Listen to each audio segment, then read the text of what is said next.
जय हिंद दोस्तों, वंदे मातरम। हमारा देश एक लोकतांत्रिक देश है। यहाँ पर सभी को अपने विचार व्यक्त करने की आज़ादी है, अपनी बात रखने की आज़ादी है। इसीलिए हमारे देश में आप देखेंगे कि फ्रीडम ऑफ स्पीच को लेकर कई बार उल्लंघन की बातें भी सामने आती रहती हैं और लोग इस बात का जिक्र भी करते रहते हैं कि किस तरीके से फ्रीडम ऑफ स्पीच का सहारा लेकर लोग कुछ भी बोलते हैं। ऐसे में जब बात पाकिस्तान की आती है तब पूरे भारतीय एकजुट हो जाते हैं कि नहीं, पाकिस्तान जो कि बार बार हमारे देश के खिलाफ गलत षड्यंत्र रचता रहता है, उसके तो हम खिलाफ ही हैं।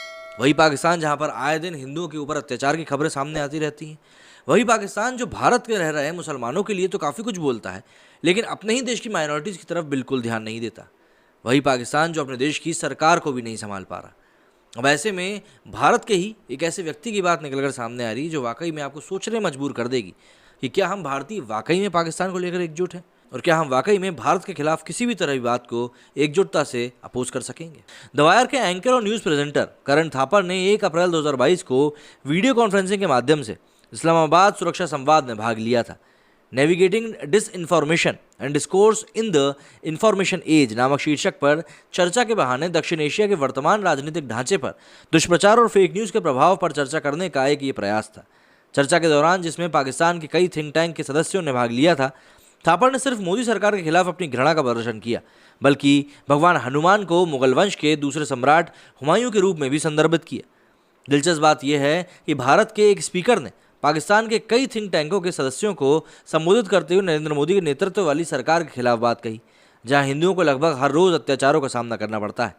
थापर ने वॉशिंगटन पोस्ट के शैन हैरिस, चीन के सरकारी media China global television network के लिए शिनशियू और कई पाकिस्तान और अंतर्राष्ट्रीय मीडिया हस्तियों के साथ एक मंच साझा किया। हालांकि क्लिप का केवल एक हिस्सा, जहां उन्होंने बजरंगबली को दूसरे नाम भगवान हनुमान के रूप में नहीं बल्कि भगवान हुमायूं कहकर संबोधित किया था, सोशल मीडिया और प्लेटफॉर्म पर प्रसारित किया जा रहा है। करण थापर का कुल 7 मिनट का वायरल वीडियो ऐसी ही हिंदुओं के प्रति नफरत भरी बातों से भरा हुआ है। थिंक टैंक के संस्थापक मुशर्रफ जैदी ने सत्र का संचालन किया। उन्होंने थापर से उनके विचारों के बारे में पूछा कि कैसे भारत के लोगों को राजनेताओं, विशेष रूप से प्रधानमंत्री नरेंद्र मोदी, आरएसएस और भाजपा जैसे हिंदुत्व नेताओं के द्वारा गुमराह किया जा रहा है। उन्होंने कहा कि ऐसे नेताओं का सत्ता में होना एक तरह से धर्मनिरपेक्ष, प्रबुद्ध, प्रगतिशील भारत की सामूहिक विफलता है। उनके विचारों से सहमति जताते हुए थापर ने कहा कि जब से पीएम मोदी सत्ता में आए हैं, समस्या बढ़ ही रही है और संकट आज अपने चरम पर है। उन्होंने कहा कि मैं ये नहीं कह रहा हूँ कि ये सब अधिक होने लगा रहा है, लेकिन 2014 की स्थिति की तुलना में आज की कंडीशन ज़्यादातर लोगों की कल्पना से काफ़ी खराब है। उन्होंने आरोप लगाया कि बीजेपी जानबूझकर हिंदुओं को भड़का रही है, जिससे धर्म के नाम पर 80% आबादी शामिल है। उन्होंने कहा कि लोग बहुत धार्मिक हैं, धर्म उनके जीवन में व्याप्त है, उनकी सोच, उनके रिश्ते, उनका मनोविज्ञान उनके बहुत करीब है और ये उन देशों में होता है जहाँ धार्मिक विकास सीमित है। और धर्म के लिए मैं उस वाक्यांश अफीम का उपयोग नहीं करूंगा क्योंकि ये जानबूझकर अपमानजनक है, लेकिन ये आत्माहीन दुनिया की आत्मा है। उन्होंने आगे आरोप लगाया कि बीजेपी जानती है कि पुराने घावों को कहाँ खरोचना है और कहाँ पर खोलना है। जैसे कि 1947 के समय विभाजन में हुआ, उस प्रक्रिया में उन्होंने दूसरे धर्म का दानवीकरण किया। विभाजन इसलिए हुआ क्योंकि मुस्लिम नेता मुसलमानों के लिए एक देश चाहते थे। कांग्रेस और वामपंथी इतिहासकारों के विश्वास के विपरीत ये सबसे पहले अलीगढ़ मुस्लिम विश्वविद्यालय के संस्थापक सैयद अहमद खान द्वारा जोर देकर कहा गया था। पिछले साल 14 अगस्त को विभाजन को हॉरर स्मृति दिवस के रूप में घोषित किया गया था। इसी कारण से तथाकथित लिबरल परेशान थे। भारतीय धर्मनिरपेक्षता की नींव उन हिंदुओं की लाशों के ऊपर बनाई गई है जिनका स्वतंत्रता काल के दौरान बलात्कार, नरसंहार और हत्या की गई थी। अपने राजनीतिक करियर को सफल बनाने के लिए कांग्रेस ने भारत के नागरिकों के लिए एक वैकल्पिक इतिहास रचने की बहुत कोशिश की, जहां विभाजन की भयावहता को इतिहास के कूड़ेदान में डाल दिया गया। उस पैमाने की त्रासदी को नहीं धोना चाहिए। आखिर इतिहास को भूल जाने वालों द्वारा उसे दोहराने की निंदा की जाती है। अपनी बातों को साबित करने के लिए थापर ने उत्तर प्रदेश के मुख्यमंत्री योगी आदित्यनाथ के भाषण का उदाहरण दिया, जहां उन्होंने कहा था कि यूपी विधानसभा चुनाव 80% 20% की लड़ाई है। उन्होंने यूपी में दावा किया कि 80% हिंदू और 20% मुस्लिम है। इसलिए साफ था कि वो क्या कह रहे हैं, क्योंकि योगी आदित्यनाथ ने स्पष्ट कह दिया था कि उन्होंने हिंदुओं और मुसलमानों के बारे में बात नहीं करी। उन्होंने कहा था कि वे उन 80% लोगों के बारे में बात कर रहे थे जो अपने धर्म के बावजूद भाजपा के पक्ष में थे और उन 20% के जो भाजपा के खिलाफ थे। यूपी में लाखों हिंदू हैं जिन्होंने समाजवादी पार्टी को वोट दिया, लाखों मुस्लिम खासकर की महिलाओं ने जिन्होंने बीजेपी को वोट दिया, जबकि सीएम योगी का धार्मिक आधार पर आबादी को विभाजित करने का कोई इरादा नहीं था। थापर सहित मीडिया घरानों ने इसे गलत तरीके से पेश किया और जनता को गुमराह किया। थापर ने तब दावा किया कि भाजपा नेता उनसे कहते हैं कि जो उनका विरोध करते हैं वे पाकिस्तान चले जाएं। उन्होंने कहा कि जब राजनेता अली और बजरंगबली के बारे में बात करते हैं तो बजरंगबली भगवान हुमायूं का दूसरा नाम है।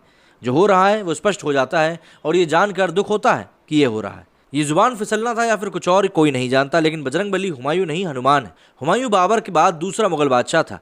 थापड़ के बारे में तो कोई कुछ नहीं कह सकता, लेकिन वो निश्चित रूप से हमारे भगवान नहीं थे। थापड़ ने यह कहने की कोशिश की कि एक जागरूक हिंदू जो भारत में अपनी बात रखता है वो संभवतः देश के धर्मनिरपेक्ष ढांचे के खिलाफ है। उन्होंने कहा कि मैं ये दिखावा और ये कहने वाला नहीं हूँ, लेकिन हम हमेशा से जानते हैं कि कुछ चीज़ें हैं जो एक सीमा रेखा से परे हैं और आपने इसे पार नहीं किया। वो रेखा भंग हो गई है, याद शायद ही मौजूद है और ये इसका सबसे दुखद हिस्सा है। ये जानबूझकर किया गया है, इसके बहुत बड़े राजनीतिक परिणाम मिले हैं और निसंदेह ये होता ही रहेगा। उन्होंने कहा कि वह परिणाम स्वरूप इस शैतान को बोतल से बाहर निकालने के बाद ये एक अलग देश बन रहा है। मैं जिन्न नहीं कह रहा हूँ, कोशिश करना और इसे वापस रखना संभव है और मैं पश्चिमी भारतीय नहीं कह रहा हूँ। बहुत से हिंदू लोग हैं जो ये भी महसूस करते हैं कि ये जानबूझकर शोषण राजनीतिकरण के उद्देश्य से किया जा रहा है। उन्होंने आगे दावा किया कि हिंदू धर्म एक अलग तरह की आस्था है, ये स्वीकार कर रहा है और राजनेता इसे किसी और चीज़ में बदलने की कोशिश कर रहे हैं। उन्होंने आरोप लगाया कि वे नेता हिंदू धर्म की प्रकृति और चरित्र को बहुत गलत समझते हैं। दरअसल थापर पाकिस्तान द्वारा मुहैया कराए गए मंच पर बोल रहे थे, वही पाकिस्तान जहां हर दूसरे दिन हिंदुओं पर अत्याचार होते हैं, हिंदू लड़कियों को अगवा कर इस्लाम में परिवर्तित कर दिया जाता है। पाकिस्तान में हिंदुओं की संख्या विलुप्त होने के कगार पर पहुंच गई है और अफसोस की बात है कि थापड़ जैसे लोगों ने सीए जैसे कानूनों का विरोध किया है। पाकिस्तान में नरक जैसी कंडीशन में रह रहे उन हिंदुओं के लिए बोलने के बजाय वे सरकार को सताए गए हिंदुओं के लिए दरवाजे खोलने से रोकने के लिए बड़े पैमाने पर काम कर रहे हैं ताकि वे भारत आकर भारत को अपनी मातृभूमि ना बना सकें। जाहिर सी बात है, ये बातें कुछ ऐसी हैं जो कि कई लोगों को स्पष्ट रूप से समझ में नहीं आएंगी, लेकिन हनुमान को हुमायूं कह देना ये बात थोड़ी सिरे से अलग हो जाती है। और लिबरल कहाँ तक अपनी सोच लेकर जा रहे हैं ये बात इसी बात से स्पष्ट हो जाती है कि किसी भी लेवल पर जाकर कुछ भी बात कहीं भी बैठकर कह देते हैं। खैर, पाकिस्तान का मंच था, अगर वहाँ बैठकर ऐसी बातें नहीं करते जो पाकिस्तानियों को अच्छी लगती तो शायद इनमें ही खोट हो जाती। बहरहाल, इन सभी चीज़ों के बीच में पाकिस्तान से जो मंच साझा किया गया था वहाँ पर इन्होंने काफ़ी कुछ ऐसी बातें कही हैं जो कि भारत के लिए सही नहीं थी। आपका इस बारे में क्या कहना है मुझे कमेंट करके जरूर बताएं। मेरे वीडियो में फिलहाल इतना ही। जय हिंद, जय भारत।